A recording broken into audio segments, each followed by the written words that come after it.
ఇష్టరాజ్యాంగ నడుస్తున్న బడి. ప్రభుత్వ ఉపాధ్యాయుడి నిర్లక్ష్యం వల్ల చదువులకు దూరం అవుతున్న గిరిజన బాలబాలికలు. వివరాల్లోకి వెళ్తే ఆదిలాబాద్ జిల్లా సిరికొండ మండలం జాకీర్గూడ గిరిజన ప్రాథమిక పాఠశాల పరిస్థితి. గ్రామంలోని పిల్లలు విద్యకు దూరం అవుతున్న పరిస్థితి. చిన్న గ్రామమైన ఇక్కడ బడి పిల్లలు లేక, వారిని తీసుకువచ్చే నాథుడు లేక విద్యార్థులు బడికి రాకుండా ఊర్లలో తిరుగుతున్నారు. పాఠశాలలో చూస్తే ఒక విద్యార్థి కూడా లేడు. మధ్యాహ్న భోజనం పథకం అమలు కావడం లేదు.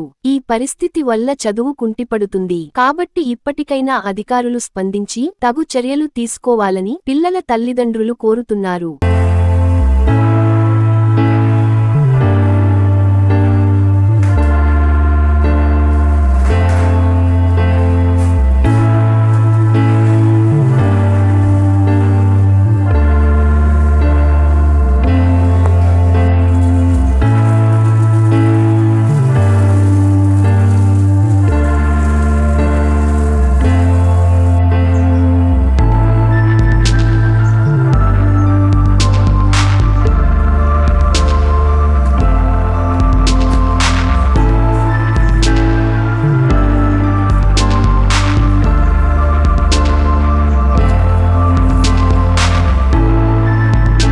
మరిన్ని అప్డేట్స్ కోసం మా ఛానల్ని సబ్స్క్రైబ్ చేయండి.